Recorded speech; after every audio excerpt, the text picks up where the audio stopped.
Good morning, Knicks Nation. Today is Monday. It is the 4th day of April 2022. I hope you had a good weekend, safe and healthy. Uh, and I hope your Monday is going to be good too as you start a new week. Blessings upon those that work in the healthcare field and those that are first responders who are every day trying to save lives, and those who pick up garbage to keep streets and sidewalks clean, as well as those that make deliveries for our convenience. Double blessings on the men and women trying to deliver and help and rescue the victims of child molestation and pedophilia, the victims of human trafficking and sex slavery, the victims of prostitution and child prostitution, the victims also of pornography and child pornography, and double curses upon the perpetrators, the profiteers, and the perverts who profit and traffic in this human misery. Finally, blessings upon the homeless. Nearly 600,000 men, women, and children are homeless right now on the streets of the United States of America, and millions around the world in similar or worse conditions, and it's getting worse. Blessings upon them, for theirs is the kingdom. There was a basketball game yesterday. In fact, there were two basketball games over the weekend. Yesterday, we reviewed the Cleveland game that happened on Saturday. Today, we review the Orlando Magic game that happened yesterday afternoon, or yesterday evening, as it were, actually. This game, to me, was an encapsulation of the season. For example, when the season started and you saw the Orlando Magic on the schedule, I know myself, I chalked it up as a win. I said, okay, they got to take them seriously, but they should beat them. And in the first game of the season, the first game against Orlando, I think it was in October or November, they blew Orlando out as we expected them to. Then came the second game, it was like a week later, at the Garden. And Orlando beat them handily. Well, it was close, but it shouldn't have even been that close. And then we played them again, and they beat us again. Orlando has only won, 20 games in the whole season, and they beat us twice. Then yesterday, we beat them and we destroyed them yesterday. And the thing was, the reason when the season started, we looked at Orlando in that way was because Orlando has a young team. They committed to rebuilding last year when they traded Vucevic as well as Fournier. They traded Fournier to the Celtics. They traded Vucevic to the Bulls, and they committed to the youth. And they have Cole Anthony, age 21, right? They have Jalen Suggs, age 20. Franz Wagner, age 20. R.J. Hampton, 21. Wendell Carter, 22. Mo Bamba, 23. Markelle Fultz, 23. Jonathan Isaac, who hasn't played in 2 years, 24. Franz Wagner, and then Mo Wagner now, his brother, 24. And then they have, some veterans. They have Robin Lopez, Terrence Ross, 31, Robin Lopez, 34. Gary Harris, who they're probably not going to keep back, he's 27, and they're already stacked at his position. So they're committed to rebuild. Because we expected them. We didn't expect them to be a playoff team. Neither did their fans. And yet they beat us twice, and then two of their 20 wins came against the Knicks. And so we always felt the Knicks had superior talent and should have beat them. But because of our coaching, we didn't. Because of getting in our own way, really, we didn't. Okay. And so that was really the problem. The Knicks were getting in their own way with how their rotations were going. So yesterday, at one point, the Knicks were up by 32 points. They go into the fourth quarter, and the lead is shrunk to 23. And there's about 6 minutes left. And he has guys like Deuce in the game, and that is Thibs. He has Deuce in the game. He has, Quickly. He has Sims. He has Obi in the game. And the lead was shrunk, but there are 6 minutes still left in the game. You see, brethren, if you are following the Knicks anywhere closely, if you're anywhere near following them at least a little bit, you will understand that they lost several 20-point leads. But those games involved one Julius Randle, okay, who is not here now. And I mean, in terms of he's not playing yesterday, okay? So I wasn't worried about losing the 23-point lead with 6 minutes left. I wanted the kids to get acclimated to that situation. Like Orlando's kids were getting acclimated this season. But with 6 minutes left, Tom Thibodeau puts R.J. Barrett back in the game and Mitchell Robinson back in the game, which are, by all accounts, two future cornerstones. Unless, of course, Mitchell Robinson signs elsewhere because the Knicks failed to re-sign him. So he puts these two guys in the game, and especially it bothered me about Barrett. Didn't we have a situation, I don't know, maybe a month ago, where we're getting blown out and there's a couple minutes left and he puts Barrett in the game and Barrett twists his ankle? And don't we have a situation where Barrett is playing nearly 40 minutes a game, kind of being pushed more than he needs to? So this game is 23 points ahead in the fourth quarter and you put him back in the game? And then you take the ball out of Deuce's hands to put it back in Burke's hands? Let's just look at the scenario now. The Knicks are out of the playoffs. There's no playoffs. Okay? Orlando has won 20 games this year. They're rebuilding. And this game was 23 points ahead in the fourth quarter with 6 minutes left. And so you put in your future as far as your cornerstone that could get his knee wrecked at any time to win this meaningless game.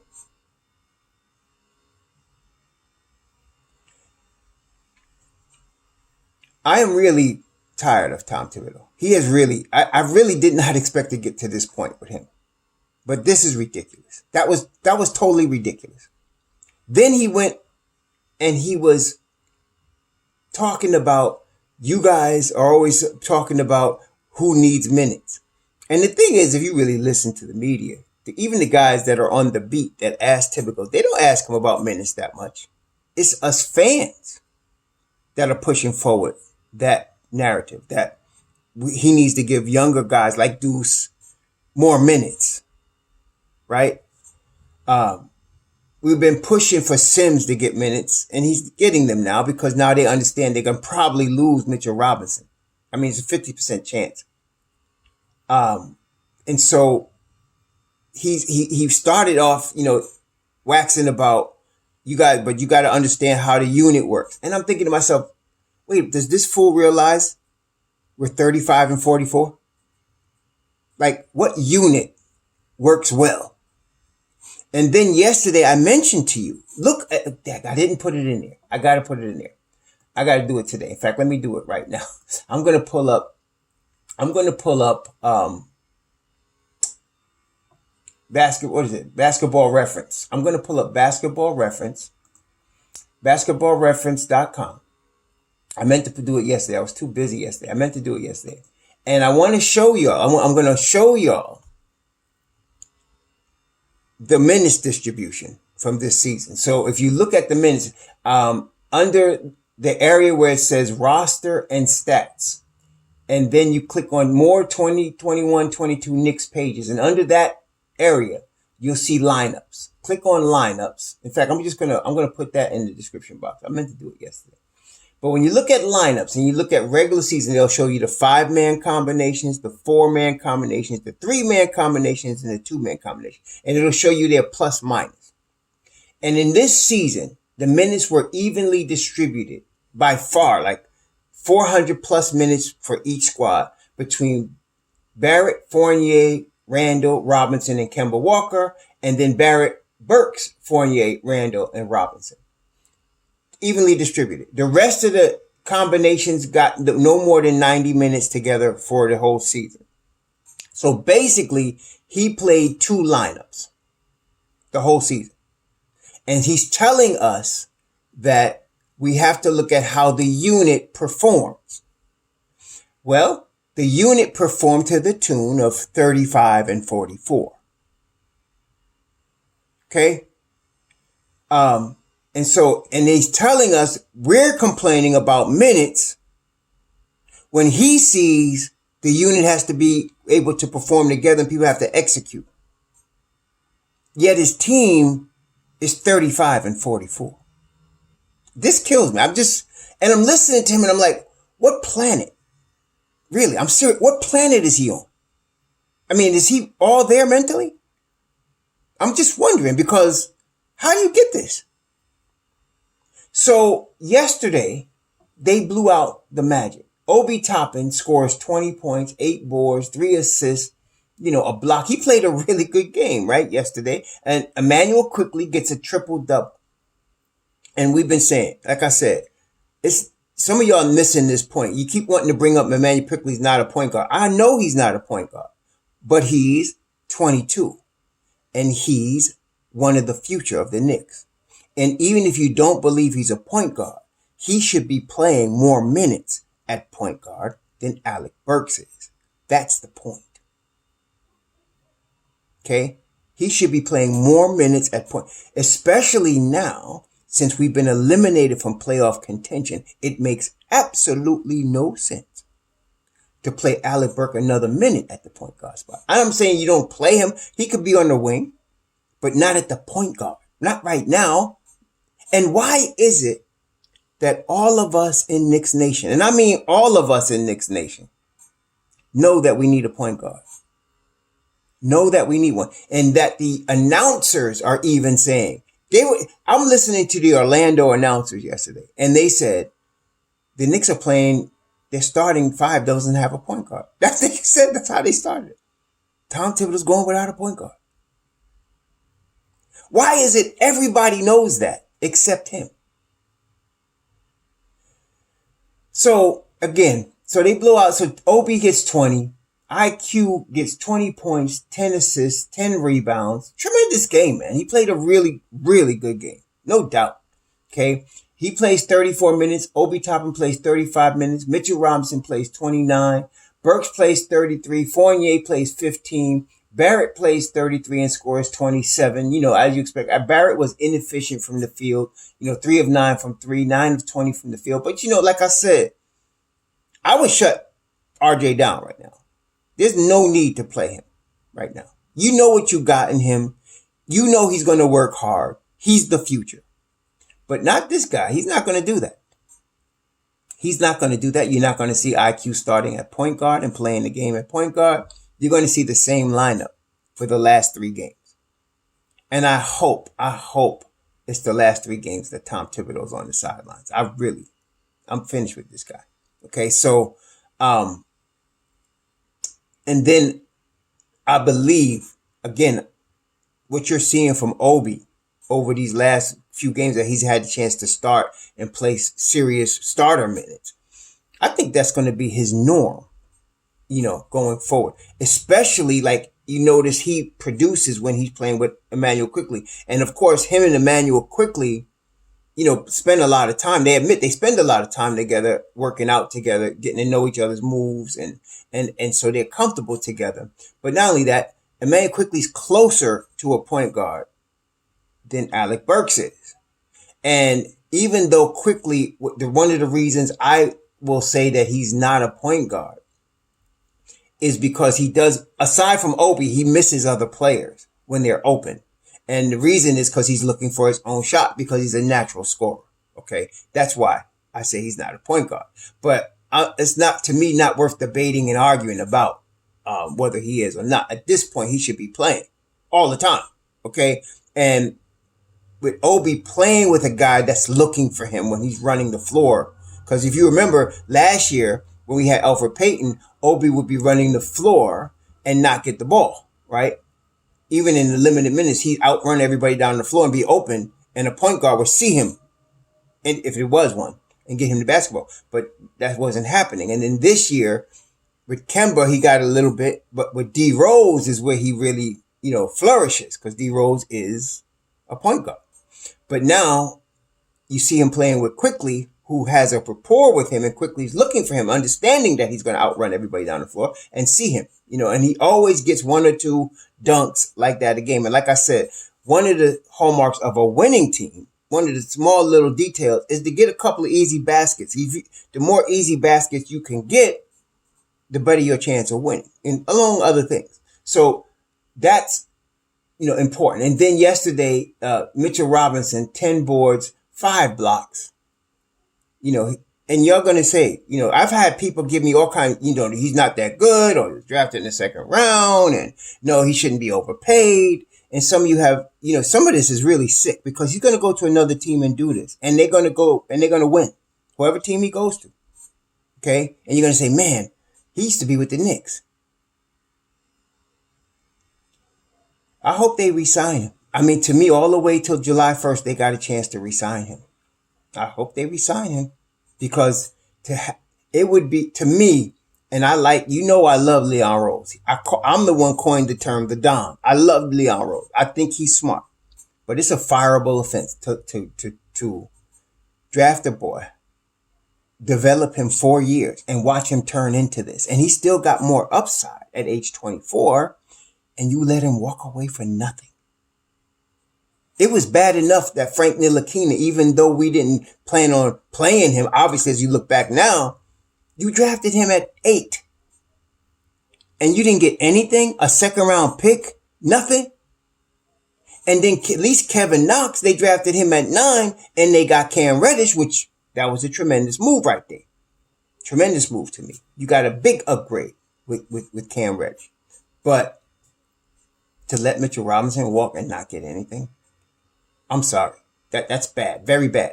Very, very bad. Okay? So they better get something for him, or they better sign him. That's the pressure to me they're under. They better sign him, even if they got to overpay, and get something for him. That's problem one. Fournier, again, you have to remember, Fournier was traded from Orlando to Boston. Boston was not going to pay him $80 million. Now, there's reasons for that. And the Knicks paid him $80 million, but again, I stress, only 3 years guaranteed, so he's really got $54 million. And I guess they didn't know that Grimes was going to be that good. I guess in his first year. So I give him a little pass on Fournier. But now that we do know that Grimes is that good, we got to give Grimes those minutes.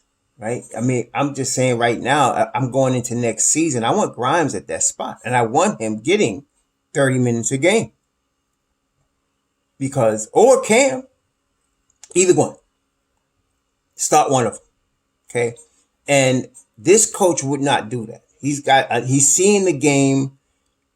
It's past seeing the game on a higher level because of his experience for Tom Thibodeau. It's seeing the game from a 1992 perspective instead of a 2022 perspective. That's the problem. There are certain things that are timeless. Defense in the NBA is timeless. You must play high-level defense if you want to win the championship in the NBA. So some of y'all don't get that part. If you just focus on offense, you're not going to win. The reason the Warriors won championships wasn't because Stephen Curry can shoot from half court like he's shooting a layup. It's because they played high-level defense. Klay Thompson is an all-NBA level defender. Okay? Draymond Green is an all-NBA level defender, defensive player of the year. That's why they won championships. They would be entertaining and they would win games with Stephen Curry, for sure. But to win chips, you got to get stops. Okay? Every champion. There is no champion in NBA history that has not played high-level defense. None. You have to be able to play defense at crunch time, especially in the NBA. Okay? Look at the Lakers. The Geritol crew. They can't play any defense. They're not even I don't know if they're going to make the play-in. Okay? You got to be able to play high-level defense. And that's with a LeBron who's a great defender. But you got other guys that just don't play defense anymore. It's past their time. Well, brothers and sisters, you got to play defense if you want the Knicks. You got to play defense. So, Fournier, Burks, Thibs keeps mentioning Burks because of his size. If you've been watching the games, Burks been getting toasted. Anytime there's a point guard, no matter how big he is, that has speed, quickness, he gets toasted. His size don't help. Okay, his size helps on the rebounding aspect. Sometimes, like yesterday, what did he have yesterday? He had 7 boards yesterday because he's 6'6". On the rebounding, it does help. Okay, but in terms of the biggest problem for the Knicks is the point of attack and stopping people from getting in the paint. That size ain't do us no good. Okay, Fournier 6'7". Of course, he's a turnstile too, and we know about Julius Randle waving people when he's near his man and somebody gets beat. He do not rotate. Period. Okay, so I'm glad we won the game. I'm always glad when the Knicks win, but I'm concerned. And so, as I mentioned in yesterday's video after the Cleveland game, there's got to be changes. Okay, I'm very happy for Emmanuel Quickly, and I'm glad we got him. He's a good player right now, and he's really on. He's got upside also. I don't know. I still think of him as a Lou Williams scorer, type of scorer, and that's tremendous off the bench. But okay, even if he starts, let's just get the youth going. So there's that, and I'm very happy we got a Quentin Grimes. I'm very happy we got a Deuce McBride.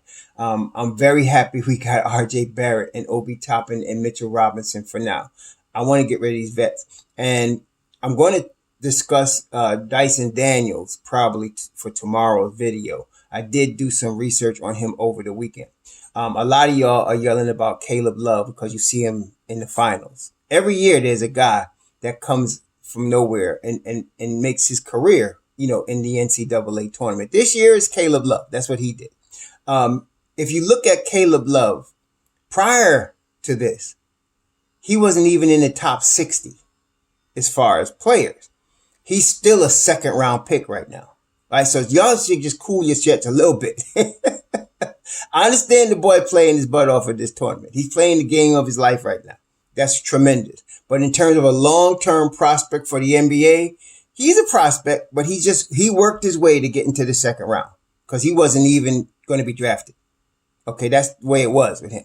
In fact, be honest with you, he could use another season in college at North Carolina, but I can understand why he would cash in right now. I mean, but he's got a way where he'll be drafted. He's not going in the first round. Caleb Love is a second round guy right now. He played his way into that. Okay. So all you guys crying for Caleb Love, like all of a sudden he's a superstar, be careful. All right. Every year there's a guy like that. When I remember, there's a guy, Dante DiVincenzo. He used to play for Milwaukee. I think he's on the Kings now. He made his career in the Final Four also. Okay. He came out and made himself some money, but he was a late first talent. Caleb Love, not so much. Okay. So let's give this cat, y'all get hyped with CBS or whoever is running these games. I'm not saying the kid can't make it in the NBA, but let's be realistic. Okay. I hope he does get the second round. The Knicks have their own second round pick this year, and they got a pick that's it's top 55 protected. So from 55 to 60, if they may be able to draft a Love if they wanted to, but that's what I'm saying. Y'all got to calm down on the hype a little bit, all right? We'll talk more about Dyson Daniels, a real first round talent, tomorrow, okay? But I'm hoping all the best for Caleb Love. I hope he surprises everybody. I hope he becomes league MVP one day. Make his money.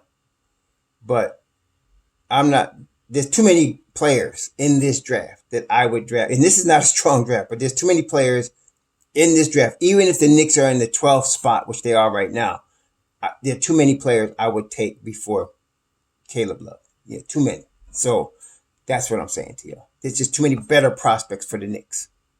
I'll put it that way. So anyway, so the Knicks stomped on Orlando as they were supposed to yesterday. I'm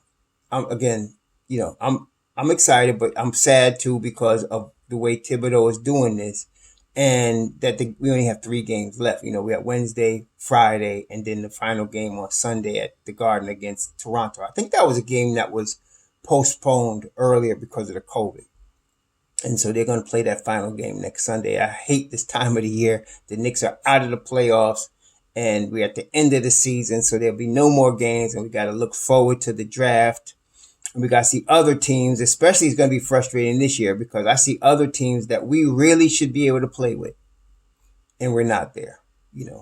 We have the talent to play with them. And then to listen to some of these commentators talking about the roster is weak. It's hard. It's difficult because a lot of these guys have no knowledge of what's going on at Madison Square Garden or what's going on with the Knicks, like even Knicks Nation does, because we've been watching them. They don't. They just look at stats and they'll say, "Oh, this roster is weak," and they don't know nothing about it. But we do. But we got to suffer through that again this year. Hopefully, there's going to be changes. Let's see how extensive those changes will be over the summer. There's going to be changes. Like I said, I'm very strongly believing Randall's going to be traded. And other vets. I don't expect Nerlens Noel back. So we'll see what happens. And to me, it's a small shot that Tom Thibodeau gets fired. It's not a slam dunk, put it that way. I don't know what Leon would do because they're tight, him and Tom. So if that's going to be the case, if they're going to have him come back, he's got to move all these veterans. And I don't want more veterans. Let's just keep Taj. Let's keep D Rose maybe, for mentorship. And let's go with these kids. We got talent right here. And they're not all like, Obi will be in his 3rd year. Robinson will be in his 5th year. Barrett will be in his 4th year. These are not like rookies, right? And then Quickly will be in his 3rd year. So these guys are not rookies. Only one, you'll have Grimes in his 2nd year, McBride in his 2nd year. So those are your only real 2, really inexperienced players. But nobody's a rookie, right? So next year, I'm expecting some more playing time for these guys that are in their 3rd and 4th seasons, and especially Obi Toppin and Emmanuel Quickly. I'm expecting to get rid of Burks. Reason is because Tom depends on him too much. I'm not saying he's a bad player. Y'all get it confused. I'm not saying he's a bad player. But we need to develop. I want Emmanuel Quickly to get minutes rather than Alec Burks. I want Cam Reddish to get minutes rather than Alec Burks. I want Quentin Grimes to get more minutes than Evan Fournier. Okay? That's what the MO is. That's the modus operandi. That's the method to the madness. Long term, Quentin Grimes, Cam Reddish, Emmanuel Quickly are part of the future. These other guys are not. Okay, so that's what we're looking for. Anyway, please have a safe, healthy, productive Monday. We'll talk about Dyson Daniels next. Shalom.